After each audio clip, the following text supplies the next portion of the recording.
what's going on, guys? Braces here with a third video this week. So don't get used to it. I think when the semester starts and when I will have much more things to do at the university, I will probably just stick with one video per week, maybe two. So I just wanted to make Sundays a day where the video will be every week. So today I have for you the list showcase, the list that I've built with my friend Marek for Vampire Covenants. So this is supposed to be somewhat a comeback of an old friend. We didn't play it as much, but Chris should probably like it. So presenting you the old new zombie dragon. This time not very expensive, not very built around, just as a very cheap additional fighting model. Like, I am very amazed that at 800 you can get an adept on a dragon with basically no equipment but the halberd. But 4 up armor save, 6 up regen, and 4 weapon skill with distracting. Yeah, that sounds great, both as a flanking unit and as a centerpiece. So the list is not that much different of anything you can see pretty standard nowadays in vampires.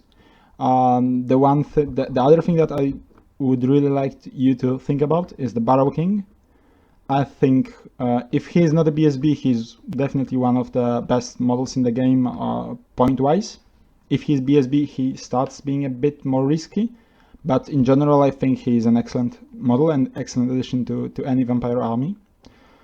So let's go with some pros and cons of this type of build.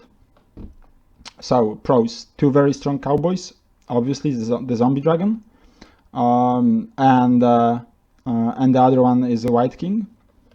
Like, White King is very durable. He helps with a problem that a lot of vampire lists tend to face if they don't run a Death Star of its own.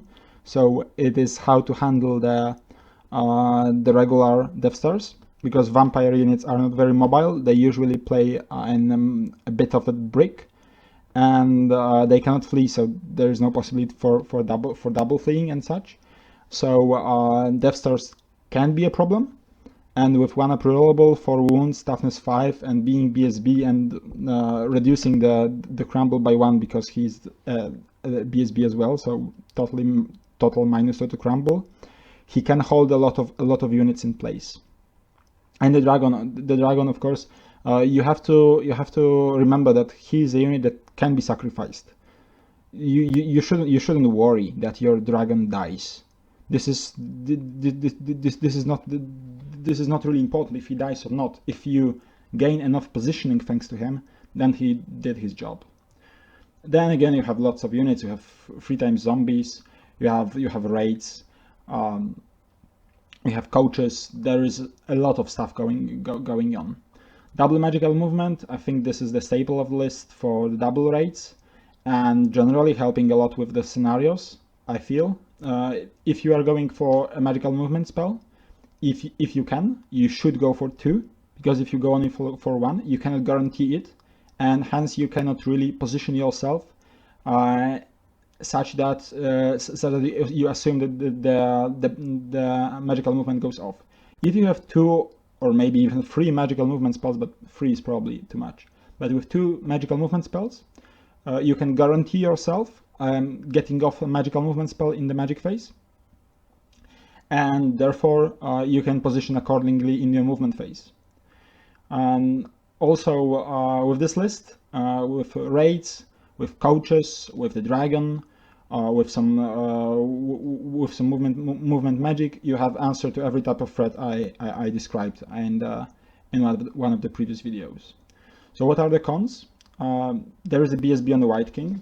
Lots of people go with the BSB on the court or no BSB whatsoever, but I think that with coaches, with dragon, with White King, generally with single models, BSB is very crucial in Vampire Covenants, and especially since you are running only Leadership 7, then it might be also very nice for the raids March tests. So why is BNB on White King a con?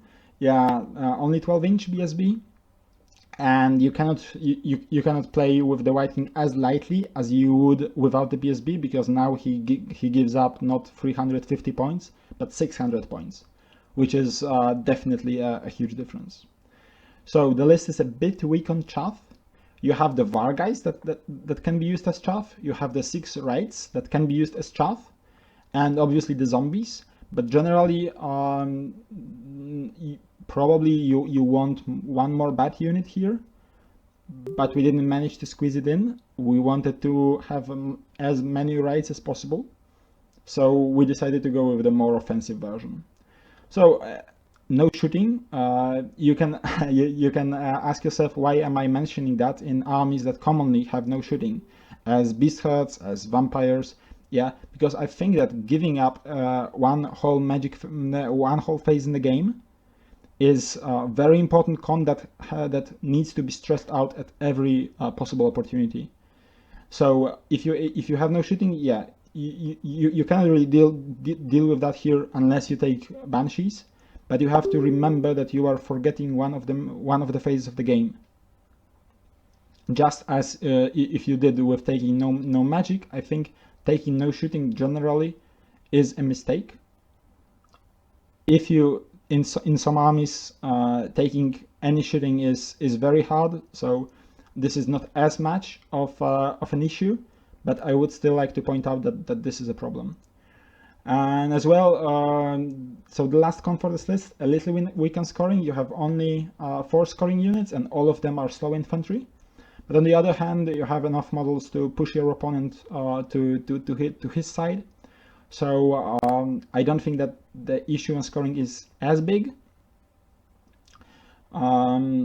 But I think you might find yourself lacking a quick scoring unit. You can probably try to squeeze Vampire Knights in instead of Vargeists and one Wraith, so the free vanilla Vampire Knights.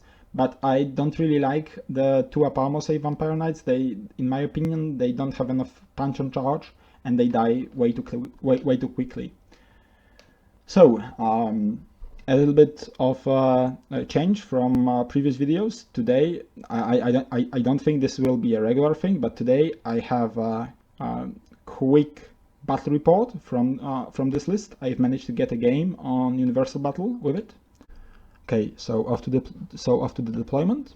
My opponent dropped his whole army first to start the game, which already I think was a mistake. Because generally, when playing vampire cons, you don't want to start the game, because in turn 1 they are not going to do much, so you can basically waste 1 turn for the vampire cons. I think what pushed my opponent to do this is the greed to get the center, but I think with the given matchup, with the amount of close combat that I have in my list, it was impossible for him to get the center scenario anyways.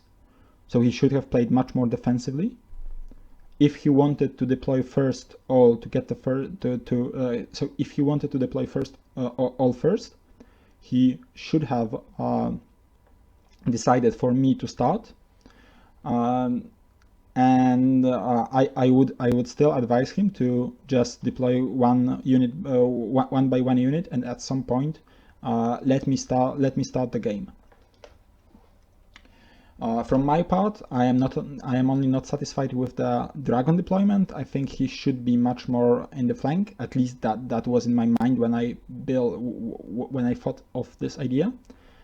He did his job in this game, although I think if he faced the engine, he could have been a bit better. So the next photo is after my turn 1 movement. So as I said, he was starting the game, so he pushed forward, which is, I think, another mistake, but it's just a consequence of his deployment. So what is showing off now is why standard Saurian Ancients should play much more closely. Both Skink Hunter units are far away from the general leadership bubble, So if I can manage to get any panic checks on them, leadership 5 should be really likely to fail and get me some free points or just some free time. So in my first turn I push very aggressively. My dragon and my white king are outside of Stegadon line of sight.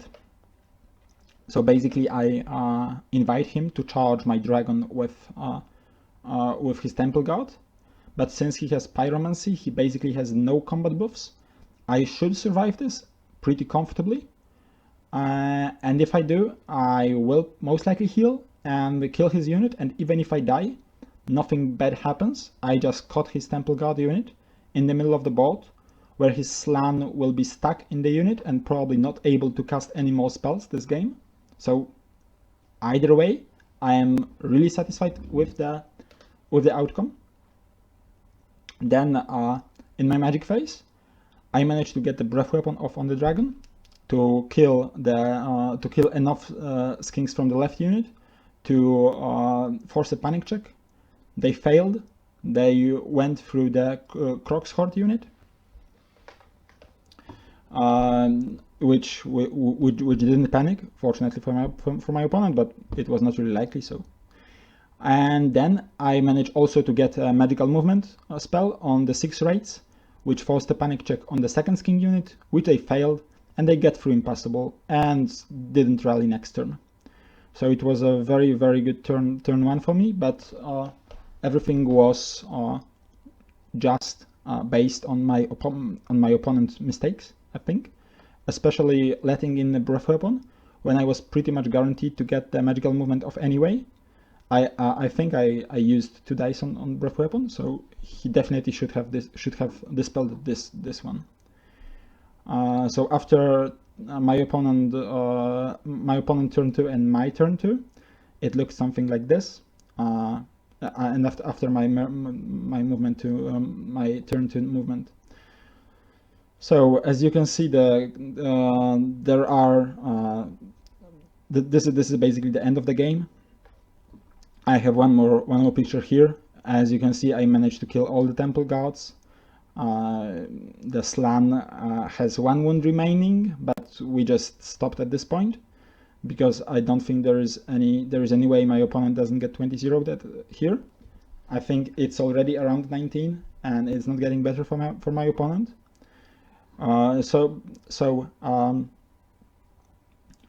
We could talk more about those last 2 turns, but I think I want to go back to deployment because all the things that happened are basically consequences of a deployment and the general strategy my opponent took, which was to try to win the scenario, which again was pretty much impossible.